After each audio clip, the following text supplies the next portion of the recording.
cables, no more blue screens of death. It just works. Even my mom, from 65 years old, understands these kind of devices. It's quite natural. And not only people, but also animals can handle these kind of objects. There are some movies on YouTube where a frog is licking ends of the screen. He's playing with the device. Dolphins are playing with iPads in the swimming pool. There are some gorillas. If they want a new banana, they just click on the banana on the iPad and they get one. And there's also an elephant.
We are now basically people of the screen. We are used to these kind of devices, and in my opinion we are moving away from these kind of devices. We are breaking through the glass. New kinds of technologies are coming up to serve us as humanity. For example, Apple Siri, a voice assistant you can talk to and it starts looking for information for you. Just ask the weather. Project Glass from Google. At the end of this year, you can buy one. It augments your reality by putting a digital layer on top of your eye. It will cost about $1,500. And I think it's going to be big. This is the Microsoft Kinect. It uses your body as a controller of information. If I make a kicking movement, my avatar on the screen will kick a ball away. So I can play hockey or golf. It just acts on your movement. Brain interfaces. The device you put on top of your head and you can move images on your screen again. Investigators have now they have put 1,000 students or 100 students in a cinema. They've let them watch YouTube videos. And when the students went away, they took all their brainwaves, compiled them, and they could rebuild the moving images. So they could see what the students were watching. So in the near future, I always forget what I'm dreaming about. But in the next future, in the near future, I can see what I've dreamt about last night. And also my wife. It's even possible to hack your PIN code from out of your brain with these kind of devices, and they only cost $200. Last week there was an experiment done by an American professor, and he had two rats. And one rat was in the United States, the other rat was in Brazil. And they were in a little room, and lights were burning, and one rat could distinguish the lights and the other one couldn't. They put in a chip in both of their brains so they could talk to each other. The visibility, the brains, the brain patterns, the thoughts of the one rat were transferred to the other rat, and he had the same behavior as the first rat. So that's kind of chilling, I guess. The professor is now even trying to attach 4 rats onto his machine. He's going to use monkeys. So in the near future we will have something like the Matrix, where everybody is plugged into the internet with their brains. Big data. Has anybody ever heard of Cesar? The legend of Cesar? No way. Cesar was an inventor. He lived thousands of years ago in India. And one of the kings of India asked his people, I want to have a game which involves me, because I want to be very important. And Cesar was the one who invented the chess game. And that's all about the king. So the king of India was very happy and he asked Cesar, well, how can I honor you? What can I give you? How can I pay you? Well, Cesar, of course, an inventor. He's creative, so he was thinking about it and he said, well, I don't want money, I just want rice. Grains of rice. But I want it in a special way. On the first square of the chessboard, I want 1 grain of rice. The second, I want 2. The third, I want 4, 8, 16, 32, 64, 128, and so on and on. The king was smiling. He called his servants and he let them put the grains of rice on top of the chessboard. And a really long time everything went quite well. Very slowly the amount of rice was piling up. And suddenly something strange happened. When he reached the second half of the chessboard, around the 32 square of the chessboard, it exploded. From gradual to exponential. And if you sum it up, these are the amounts, the amount of rice Cesar received. And it's even bigger than Mount Everest. So the king lost all his kingdom and Cesar was the new king. But the reason why I tell you this legend is because the same thing is happening now with data.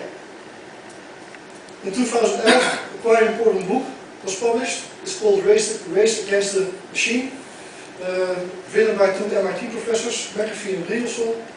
And they investigated when data became exponential, became in the second half of the chessboard. They started in 1970, and they predicted that around 2005, 2007, data exploded. And well, around 2007 we got those kind of devices. So with data, we are now on the right side of the chessboard. This is Eric Schmidt. Some years ago he made this remark. The total amount of information is growing and growing, and the pace is increasing. It's increasing very, very fast. Soon there will be 5 exabytes every few minutes. That's quite a lot of data to capture. And most companies think this is going to be a huge problem. How am I going to handle all this data? What am I going to do with all this big data? In our opinion, in the opinion of my research institute, big data is the solution to every problem. Big data has 3 characteristics. One of them is the volume. I've talked about that, the huge amount of data that's out there. The other characteristic is velocity. We used to have data about the past, but now it's all real-time data. Data from social media, like Twitter and Facebook, data from sensors all around the world. And there's the other characteristic, structured versus unstructured. 10% of all the data that's out there is within the company walls. That's structured data. 90% of all the data, like YouTube videos, tweets, Facebook status updates, photos, Instagram photos, they are unstructured. It's a new world outside your company walls, which you can add to your own data. And then beautiful things start to happen. If you go back in time, about 400 or 500 years ago, there was this Dutch guy, Anthony van Leeuwenhoek. He created a microscope. And from that year on, when he created the microscope, the scientific revolution happened. We started to understand how the human body worked. It was not blood was not some red fluid, no. We knew that there were cells within blood. How we became unhealthy, how we became sick or ill. And there was also Galileo. He had a telescope. He could watch out into the skies, search for other stars or other planets. And we became aware that the Earth was not the center of the universe. So microscopic versus telescopic. The same kind of characteristics has big data. We can zoom in to the zeros and bytes of one individual, or we can add all those zeros and ones from all those individuals together and distinguish new kinds of patterns. There's a Dutch company called TomTom. It's about, the company has built navigation systems for cars. They also build navigation systems for smartphones. They use the GPS location of all the smartphones that are on the road to predict traffic jam. So summing up all those separate individual bits and bytes to get new kinds of patterns, new kinds of insights. Big data is powering the next industrial revolution. Data is the new oil for the coming decade. Companies like Facebook, like Google, they know how to use data. And now we all have to think about our data and how we can use it to get new insights, to add new value, to create new products. Problem is, we are still in a very early stage of big data. Big data was the buzzword of 2012, so it's very early. And if you look how early it is, there are three kinds of webs you can distinguish. The web of pages, linking documents and images to each other. The web Google used to search. The web of people, created by websites like Facebook, Twitter, LinkedIn. And now the upcoming web, the web of the world, where everything, everybody, every human and every object will be connected to the internet. That's giving lots of information. So the main problem is how to distinguish the signal from all this noise. How to become relevant for your customer, for your client. Is anybody, well, I think you're statisticians, so you should be familiar with this hierarchy or not. I see one head nodding.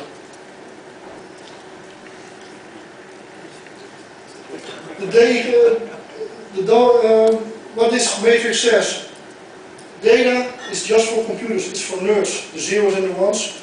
We people don't understand it.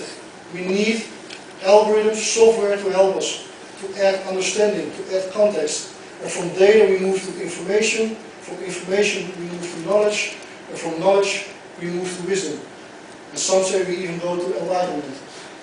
But this matrix, the way you build this data up, has several futures in it. We used to use data to give us information from our past.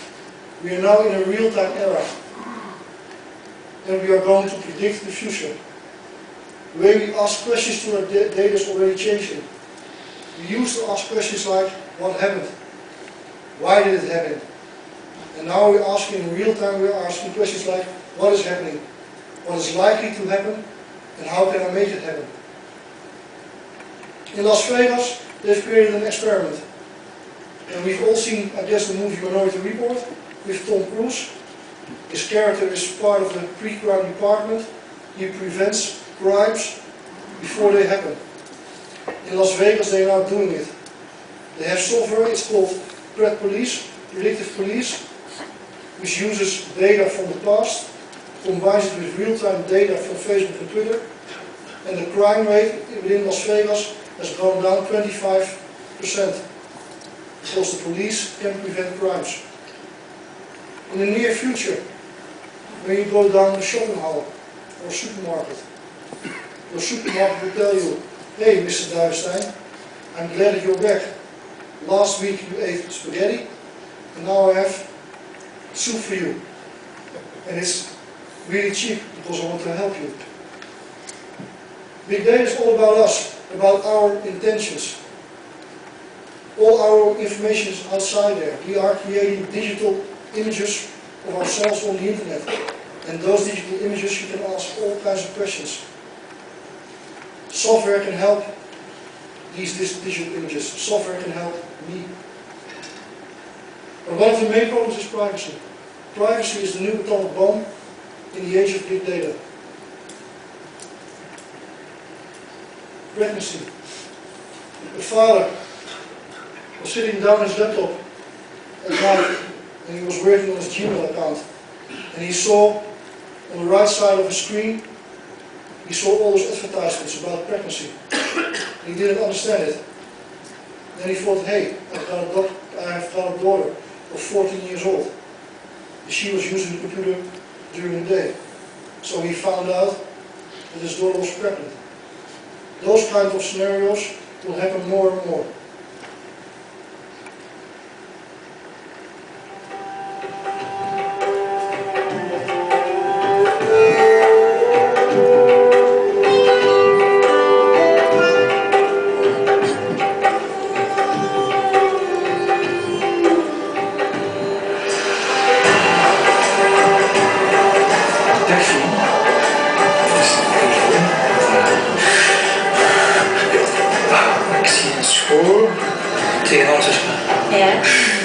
Insecten.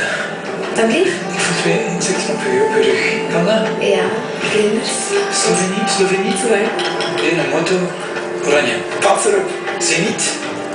Oui, bien. Je hebt een vriendin. Julie de... Ja. Doe je het liefdesleven? 3, 4... De vierde, daar zwijg ik meestal over, dus dat weten niet veel mensen. Hoe is bloeskleur? Maison rouge, balcon, blanc. Ja.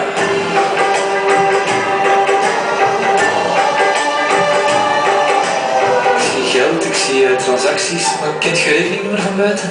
Ik denk dat ik het wel weet. Het staat wel negatief op uw bankrekening. Ja? 97.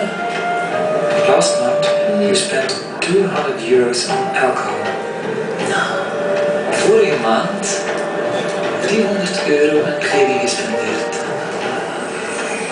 8. Ja. 5. Voor een huis dat van eigenaar gaat veranderen. €250.000. Ja, makkelijk. 41. Ja. Juist. Ja, dat is juist.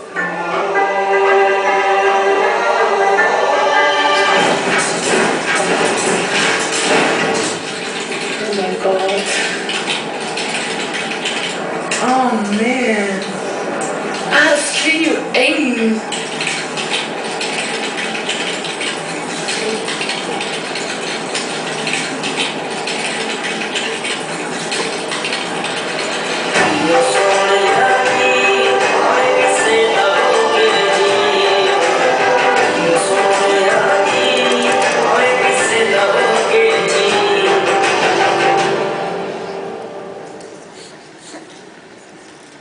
The next thing after big data is called the Internet of Things.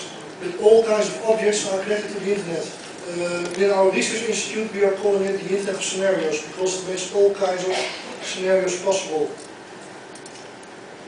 And Cisco predicted that in 2020 there will be 50 billion devices connected to the Internet.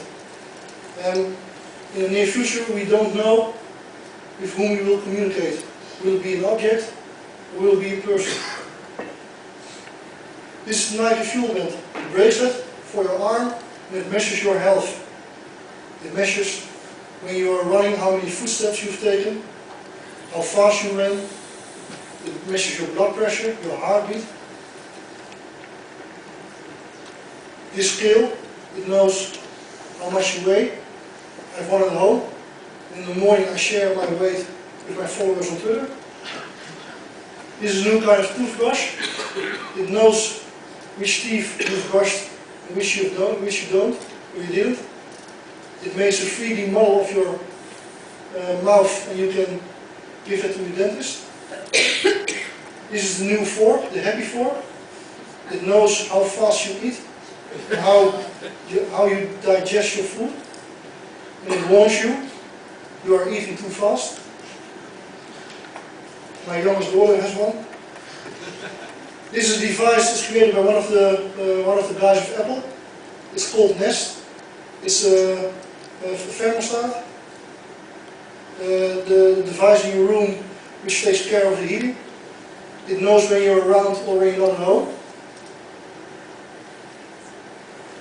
All kinds of robots.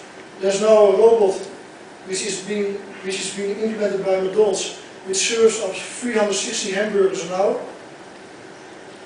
and it only costs 20,000 euros. So you might imagine what will happen with all the employees of McDonald's in the near future. We only will have robots. Smart cities. They are now building cities on top of the internet, so that the lighting on the street knows when to go on and off. The trees in the street will give a signal when they need water. The driverless cars of Google, they can drive better than we can. I don't think my daughter, she's now 8 years old. In the Netherlands we have to get our driver's license when we are 18. I don't think she will ever need a driver's license anymore. I don't think she will ever be allowed to drive a car anymore, because these cars can do better. This is what they see. They can see better than us human. We are a danger on the road. These kind of cars don't. What will happen with all the drivers, with all their jobs? What will happen to car insurance companies when there won't be any more accidents? What will happen to the possession of these kinds of cars? Because they drive you to your work and then they drive back home, or they pick up somebody else. What will happen to parking lots? KPMG has created a report which predicted that this kind of solutions will cost billions and billions of dollars. Complete industries will fall down. There won't be any traffic jams anymore. And the computers of Google are getting very smart. They combined 1,600 computers and they let them watch hundreds of millions of YouTube videos, and they understood by themselves that there were cats in them. So they learned the concept of a cat by themselves. They didn't have to be programmed, no. They were self-aware, self-intelligent. Scary stuff. This is Mr. Barroso of the Commission, but she also teaches at the University of Aberdeen. Do you still teach? Yes? Research. You research. And her field is not really statistics. This has to do with molecular and cell biology, still now. Denise is well known in the scientific community.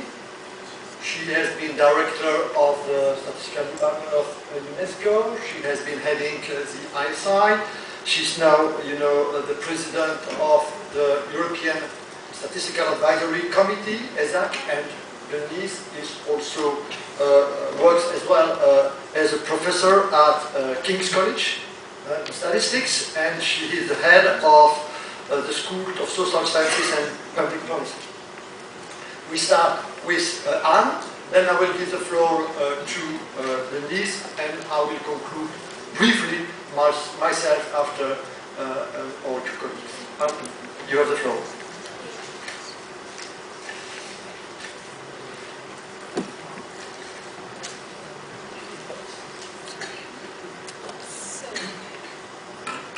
Thank you very much, and also thank you for inviting me, because I should be honest right at the start.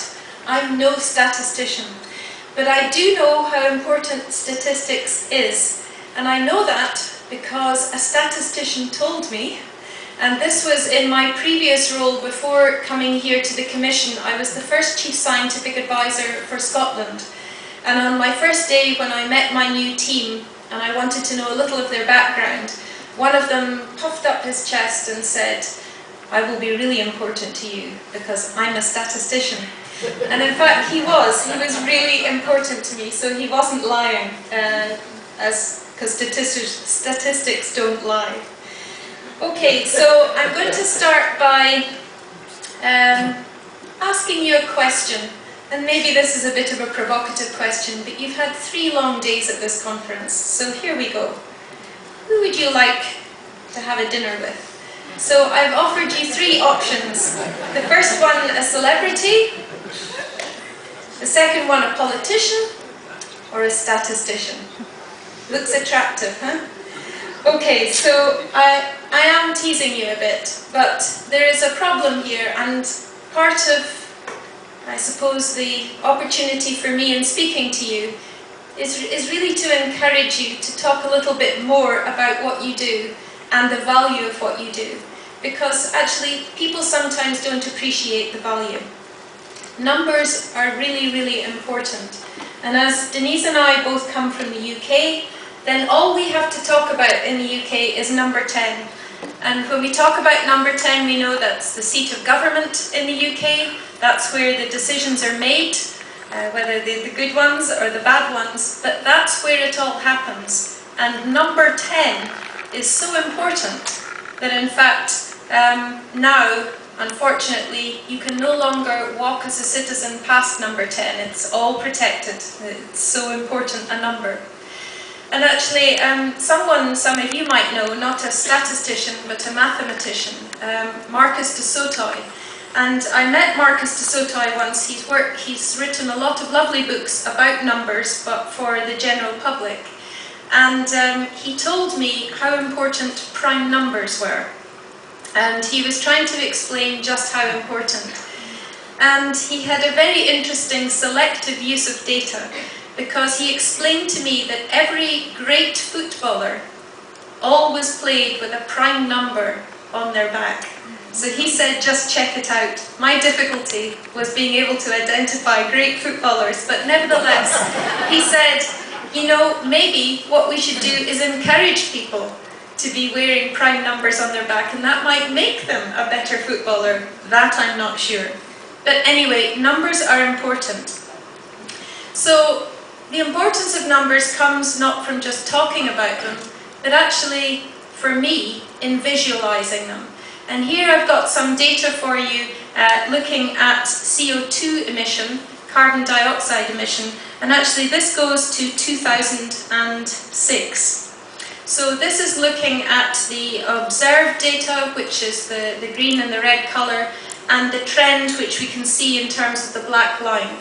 So here we're looking at CO2 in our atmosphere, and I have to tell you, so we were about at 384 in 2006. As I speak to you today, we're at 396.8.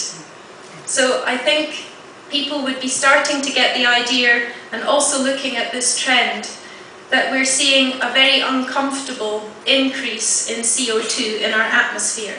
So talking about the numbers and saying it's going up has an awful lot less impact, to me anyway, at least, than seeing this and understanding a little bit more about what's happening and what happens historically. It's even more important when we think of imaginative ways to use our data. So here what we have is an expression of GDP per head of population on your left, and on the right hand side what we're looking at is growth of GDP per head in real terms, so growth and actual GDP per head. So if you look at the left hand side, basically what I can say to you without you being able to read the detail is that red is bad, it's not very good, and dark green is good. So the greener you are, the better, because you have a high GDP. And actually, you might accuse me of being a bit parochial here, but I can't help noticing in the UK that where my university is, which is in Aberdeenshire, it's that little triangle of green. Yeah, that's the good stuff on the top right hand side in Scotland. And of course that reflects the fact that where my university is also the base for North Sea oil exploration from the UK. So that's the reason that in terms of GDP per head of population, it's high. When we look at growth, and so this is using a different colour parameter, but again, the darker, the greater the growth. So the paler, less growth. And it's interesting because there we can see that some countries which already have high GDP are still growing, others which have a low GDP, as you might expect, are growing. Almost being able to look at the comparative data for me, I think is very useful. And that's always, I suppose, the challenge for us, is to look at data and data comparison.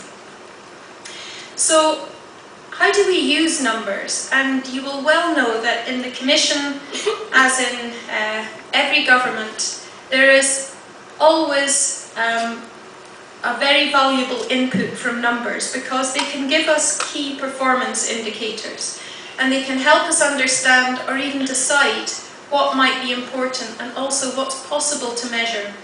Although I would say at this point that a really big challenge for us is, because we can measure something, it's not always useful.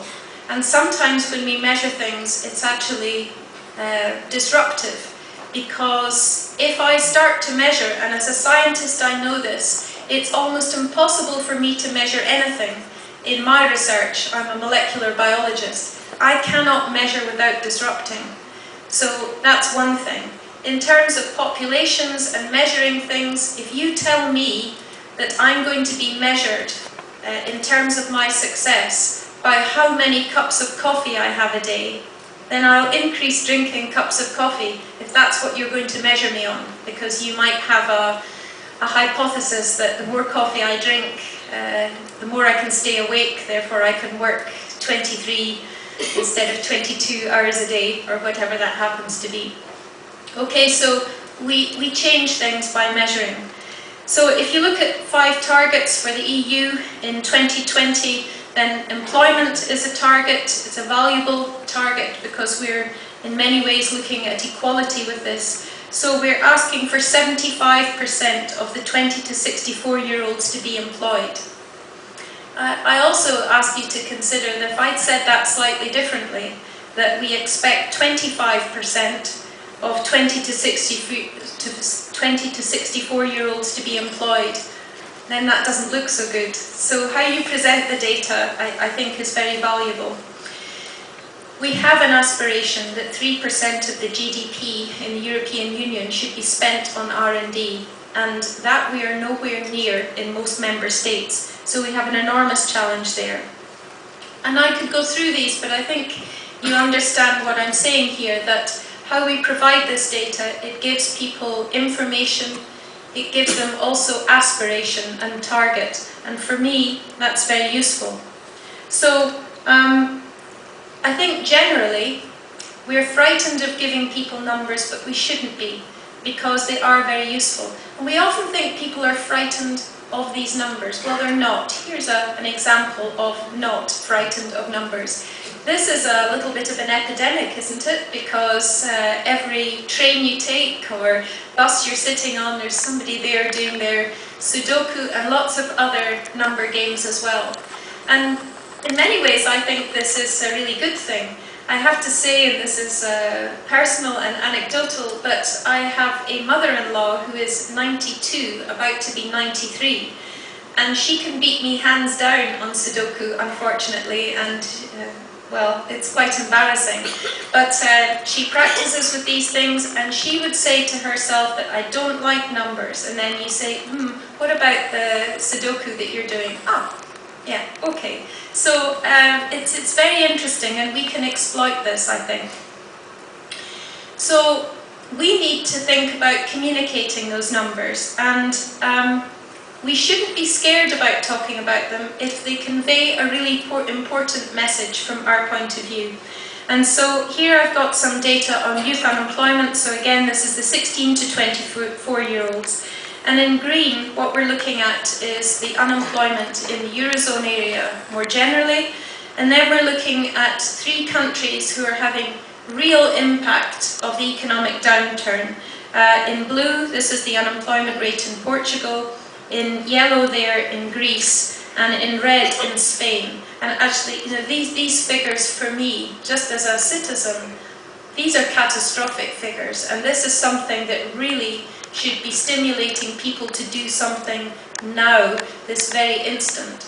Because if I look at any one of these, Portugal, Greece or Spain, but let's just look at Spain, to have a situation where over 50% of your young people are not in employment, we're talking about massive generational impact. So we have big issues to deal with. And also, I should say this to you, is that often the numbers that are being generated, the statistics that are being produced, are not very palatable. This should not mean that they are not produced. This is really important.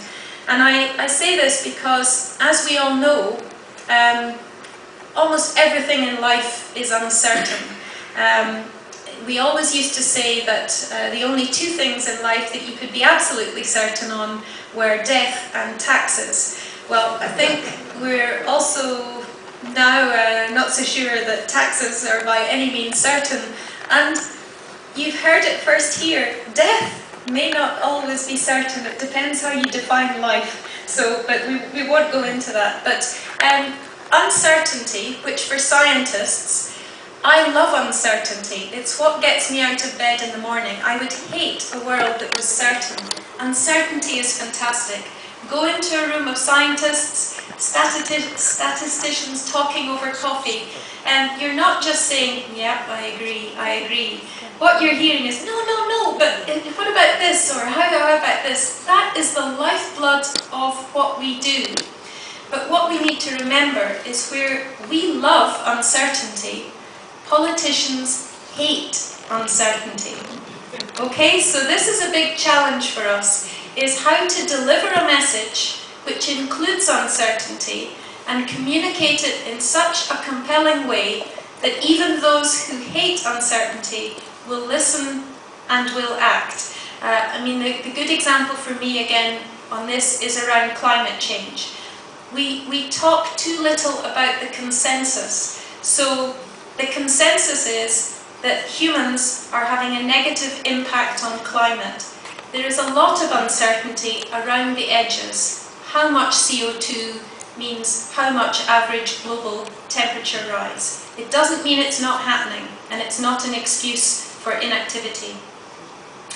Okay, but numbers are a means to an end, but they only will make an impact if you can tell a good story. And somebody said to me, who was describing politics to me the other day and the European Parliament, and they said, do you know what a politician is? If I had to define a politician, I would say that politicians are storytellers. I thought actually that's quite interesting, because I admit I'd never heard that before, and that's not how I regard politicians. But they said, yep, it's what we do. We have to tell stories, and we have to take people along with us, we have to convince people, and we have to use those stories to have impact. And I think that in many ways, when we talk about our numbers, we need to tell really compelling stories with them. And I think if we do that, then people listen. So, scientists often find it hard to tell a good story, particularly when they're including numbers, but I say to you, actually, it is quite easy. If we think about it, and our problem is, you as statisticians, you speak to other statisticians, so you speak statistics. I trained as a biochemist, and when I went to university speaking poetry, literature, music, sculpture, all of these things, art. And then I did 4 years of biochemistry, and I came out speaking biochemistry. Only other biochemists could understand what I said. And so the key there is, it took me quite a while, I have to say, to relearn how to speak in language that everyone understands. And storytelling is absolutely crucial in allowing us to do this. So the last thing is that I would say that statistics, in fact, attracts very inspiring people. So what we need to do, the challenge I think that I would leave you with, is to say, shout a little bit louder about what you do. Tell people the value and give them the tools that you can produce to really make a difference. Because this is the one way, it's good evidence, it's evidence that people can look at and rely upon. And so you can give them this tool. So you're fundamental, you're really important. So please shout a bit louder about what you do. Thank you very much. Appearing there. Of course, there are also kind of repetitive topics. You know, we still discuss statistical data disclosure. We still discuss small area estimation, and with some kind of incremental project. And I think that's really interesting. And of course, this was maybe not expressed like that by Denise, but there is also a concern on the European dimension. And I'm struck by the fact that there are still, you know, a lot of initiatives which at least look to be parallel, you know, on data collection platform, on visualization, on development of application, of apps. There, I have the feeling that we do not really benefit from the European dimension. And there is still a future for European statisticians. I think that we can progress and we should try more and more to work together on similar topics. And it was also underlined by Denise. But if you take a topic like big data, in most cases, you know, big data come from sources which are not pure national sources. If you start to collect prices on the web, to do it for your country or to do it for the world, is more or less, you know, neutral. And I think that an experience in a country can really directly benefit the other countries. And we have to organize this in order to make this kind of exchanges, this kind of mutual benefit possible. And that's really what we try to do, and that's what we will continue to do in the future. What will come next? First, you know, we will try to publish the best contribution in the Journal of Official Statisticians. That's to say, you will receive, you know, a mail from Eurostat which will invite you to submit your papers to JOS. And this, you will be asked to submit it, you know, by mid-April.